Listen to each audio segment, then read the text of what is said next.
നമസ്കാരം. പ്രവാസി മലയാളിയിലേക്ക് സ്വാഗതം. ഇന്ത്യക്കാർ ഉൾപ്പെടെ 14 രാജ്യങ്ങളിൽ നിന്നുള്ളവർക്ക് വിസ നിരോധനം ഏർപ്പെടുത്തിയിരിക്കുകയാണ് സൗദി അറേബ്യ. തൽക്കാലത്തേക്കാണ് നടപടിയെങ്കിലും ഇന്ത്യൻ പ്രവാസികൾക്കുൾപ്പെടെ കനത്ത തിരിച്ചടിയാണ് ഇത് മുഖാന്തരം ഉണ്ടായിരിക്കുന്നത്. ഈ രാജ്യങ്ങളിലേക്ക് നിശ്ചിത കാലത്തേക്ക് വിസ അനുവദിക്കില്ല എന്നത് അറിയിച്ചുകൊണ്ടാണ് ഇന്ത്യ ഉൾപ്പെടെ 14 രാജ്യങ്ങൾക്ക് മുന്നറിയിപ്പ് നൽകിയിരിക്കുന്നത്. ജൂൺ പകുതി വരെ നിയന്ത്രണം തുടരുമെന്നാണ് അനൌദ്യോഗിക വിവരം. ഇന്ത്യ, പാകിസ്ഥാൻ, ബംഗ്ലാദേശ് തുടങ്ങിയിട്ടുള്ള രാജ്യങ്ങൾക്കെല്ലാമാണ് നിരോധന വിലക്ക് ഇപ്പോൾ ഏർപ്പെടുത്തിയിരിക്കുന്നതെന്നാണ് സൂചന. India, Pakistan, Bangladesh, Egypt, Indonesia, Iraq, Nigeria, Jordan, Algeria, Sudan, Ethiopia, Tunisia, Yemen എന്നീ രാജ്യങ്ങളിൽ നിന്നുള്ളവർക്കായിരിക്കും വിസ നിരോധനമുണ്ടാകുക എന്ന സൂചനയും പുറത്തുവന്നിട്ടുണ്ട്. 2024 ഹജ്ജ് സീസണിൽ 1000-ലധികം ആളുകളായിരുന്നു മരണപ്പെട്ടത്. അമിതമായ ചൂടും പരിധി വിട്ട് തീർത്ഥാടകരെത്തിയതുമൊക്കെയായിരുന്നു ഇതിന് കാരണമായി കണ്ടെത്തിയത്. ഇതുകൊണ്ട് തന്നെ നിയമവിരുദ്ധമായി ഹജ്ജ് ചെയ്യുന്നവരെ തടയാൻ ഉൾപ്പെടെയുള്ള തീരുമാനത്തിന്റെ ഭാഗമായിട്ടാണ് ഇപ്പോൾ നിർണായകമായ മറ്റൊരു തീരുമാനം കൂടി എടുക്കുന്നത്.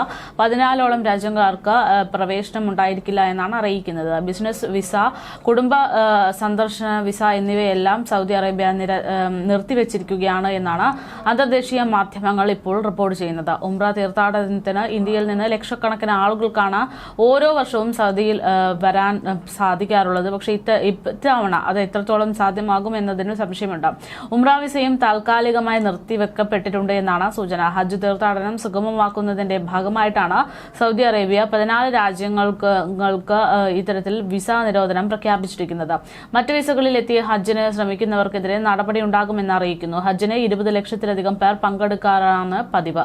ഇതിന് പുറമെ അനധികൃതമായ ഹജ്ജിന് ആളുകൾ എത്തിയാൽ കാര്യങ്ങൾ നിയന്ത്രണാതീതമാകുകയും ചെയ്യും. അതുകൊണ്ടാണ് പുതിയ തീരുമാനം. ഇത് മുൻകൂട്ടി കണ്ടുകൊണ്ടാണ് നടപടികൾ സ്വീകരിച്ചതെന്ന് അധികൃതർ പറയുന്നു. ഉംറ വിസയ്ക്കും വിസിറ്റിംഗ് വിസയ്ക്കും സൗദിയിൽ എത്തിയ ശേഷം മടങ്ങാതെ സൗദിയിൽ തന്നെ തുടർന്ന ചിലർ ഹജ്ജ് വേളകളിൽ കർമ്മങ്ങൾക്കായി എത്തുന്ന പതിവുണ്ട്. ഇതൊക്കെ റിപ്പോർട്ട് ചെയ്യപ്പെടും, നടപടിയെടുക്കപ്പെടും എന്നൊക്കെയാണ് സൂചന. അത് ഒഴിവാക്കാൻ വേണ്ടിയാണ് സർക്കാരിന്റെ ഇപ്പോഴത്തെ കടുത്ത നടപടിയെന്നും വ്യക്തമാകുന്നുണ്ട്. ഹജ്ജിന്റെ മുന്നോടിയായി ഉംറ നടപടികൾ നിർത്തിവെക്കാൻ പോകുകയാണെന്ന് അറിയാൻ സാധിക്കുന്നു. ഈ മാസം 28-ന് മുമ്പ് സൗദിയിൽ നിന്ന് എല്ലാ വിദേശ ഉംറ തീർത്ഥാടകരും പുറത്തു പോകണമെന്നാണ് നിർദ്ദേശം.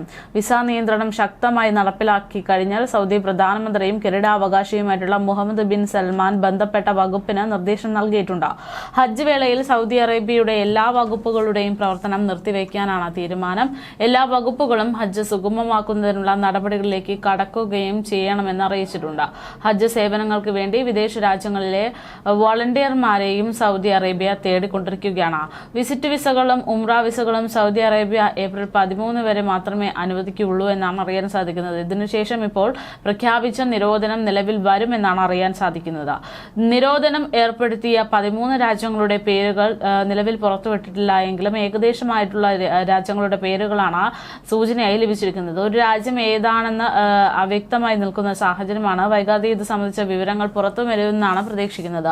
അതേസമയം റംദാൻ സമയത്തൊക്കെ വലിയൊരു വിഭാഗം ആളുകളാണ് UAE എത്തിക്കൊണ്ടിരിക്കുന്നത്. ഇത് മുഖാന്തരം അവിടുത്തെ ജനസംഖ്യ കൂടുന്നു, ചൂട് ക്രമാതീതമായി വർദ്ധിക്കുന്നു. ഇത്തരത്തിലുള്ള പ്രശ്നങ്ങൾ കൊണ്ട് ഓരോ വർഷവും മരണസംഖ്യയിൽ വലിയൊരു എണ്ണം തന്നെ ഉണ്ടാകാറുണ്ട്. ആ ഒരു പ്രശ്നമൊക്കെ മാറ്റാൻ വേണ്ടിയിട്ടാണ് ഇന്ത്യ ഉൾപ്പെടെയുള്ള 14 രാജ്യങ്ങളിൽ നിന്നുള്ളവർക്ക് തൽക്കാലത്തേക്ക് ഒരു വിസ നിയന്ത്രണം എന്നുള്ള രീതിയിൽ സൗദി അറേബ്യ കർശനമായ നടപടിയെടുക്കുന്നത് എന്നാണ് വിവരം.